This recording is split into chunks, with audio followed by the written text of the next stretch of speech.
Well, happy Saturday, and thank you at home for joining us. I'm Tamer Knight, filling in for Journey Taylor.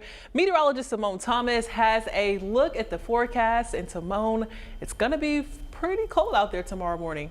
Yeah, we've got a weather impact alert in effect for tonight into Sunday with some frigid temperatures in the forecast. We spent a good chunk of today with some cloudy conditions, but after sunset, we're starting to see some breaks in the clouds, pushing out the last of those clouds to our southeast. We've still got that breeze from the northwest, which is part of what's setting us up for a cold evening. 36 degrees right now in the capital city, feeling like 28. Up in Harrison, 26, feeling like 15.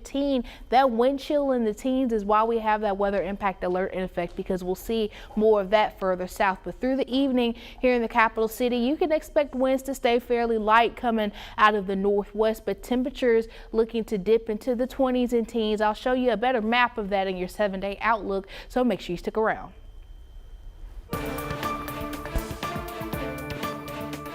If she was here right now, she would just be smiling ear to ear like she always do. She would just be smiling, just happy, just happy. Tonight, a family is working to keep their mother's light alive. Conway mom Tylina Wright passed away last month, and now her children are sharing her story of how her love continues to guide them and show up. THV 11's Maya Ellison shares more of their story. I love candle warmers. Every time you see her, she's smiling, happy. She'll interact with you and just make sure you feel loved and welcome and everything. Tylina, Xavier, and Araya shared a one-of-a-kind bond with their mom, Tylina Wright. You just go in there, mess with her, and then she come mess with us, and you know. Yeah, I would really bug her a lot. It was really fun. It was always just the four of them, until last month, when Xavier realized something was wrong. I seen an alert on my phone saying critical crash from, Find My sister had called my mama's phone, and the police picked up the phone, and he told us to head to Baptist, I'm pretty sure. Xavier says his mom, Tylina, was flown to UAMS in Little Rock, where doctors delivered devastating news. The neurologist came in and told us that she had severe brain bleeding, and they couldn't really do nothing about it. Doctors say Tylina suffered a brain aneurysm while behind the wheel, losing consciousness and going into oncoming traffic. They said it's like really no chance of her being normal, so we had to just sit with the facts. So we came up to the decision that we just was going to pull the plug. Now the reality of life without their mom is still settling in. I don't think sometimes it doesn't click that she passed away, and it's like weird. It always do hit randomly. You be like, oh, I'm happy, and then you're like, oh, my mom's not here no more. So it just hits and you get sad, but then you got to realize no matter how sad you get, there's nothing gonna change. You gotta keep moving. But that strength to keep going, well, they say, comes from her. My mom would not want me to be sitting in bed all day, not doing nothing. So anytime I do something normal, I'm thinking of her. I didn't know she had this. Cause I was thinking like, dang, she was my age when she did this. Lately, they find themselves looking through photo albums, stumbling across old memories and even the dreams their mom once wrote down. Her prediction was she would have 2 children, boy and a girl, live in Dallas or Atlanta, drive a Mercedes or a BMW. Oh, so reading that, you think she fulfilled that? Yeah, I think she did. Kinda.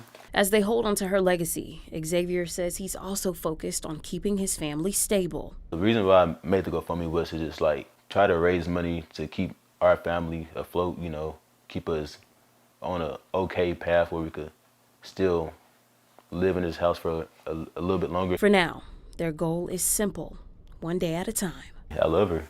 We're gonna find a way to get through this. We're gonna get through it. In Conway, Maya Ellison, THV 11 News.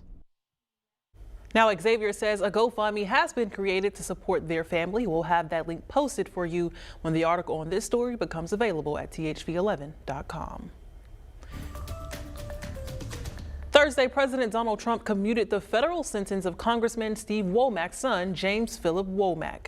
James was arrested in September 2018, and at the time, he was facing nearly a dozen charges relating to drugs and firearms. James had previously been convicted on other drug-related charges as well, including 1 count of distributing more than 5 grams of meth and another of being a felon in possession of a firearm in 2023.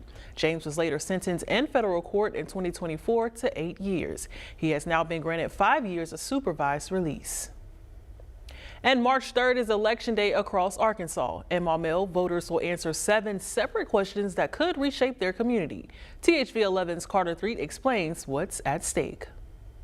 Well, if you're in Maumelle, your ballot could look a little bit longer this election season. This area behind me, one of several that could see improvements if voters say yes. There is a question to extend the half-cent sales tax that's currently in Maumelle. Courtney Dunn with the city of Maumelle says question 1 asks to keep that tax in place. If voters say yes, the next 6 questions become relevant. The first question is the question to refund and extend that half-cent sales tax, and then the other 6 questions are on bond-specific projects. So question 2 asks if voters want the money to go for citywide road improvements. Question 3 builds an indoor therapy pool. Question 5 funds a new fire station, and 6 would go to improvements at Lake Valencia. Brad Watson is among the Maumelle residents weighing in on renewing sales taxes already in place. If it's an existing sales tax and it came in by a vote for a specific period of time, I usually prefer that those taxes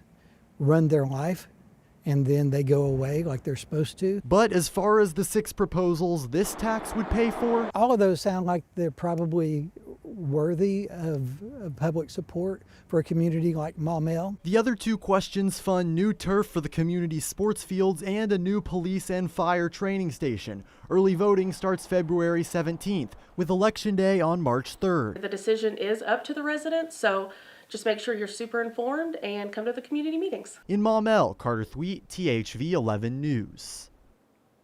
Now, the first community meeting will take place January 22nd, 27th, with 4 to follow for people who want to learn more about the proposal. All the information can be found on our website right now at thv11.com.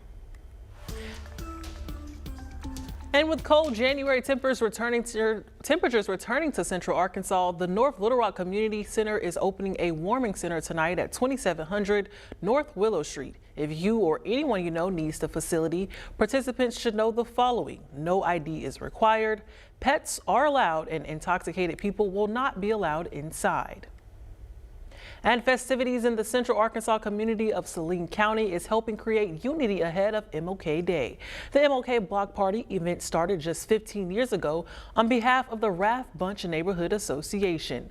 It later expanded, bringing together more people in the community. Today, free food was provided to everyone along with several vendors and a DJ. Another holiday event will be hosted on Monday for the official holiday at Northside Church of Christ.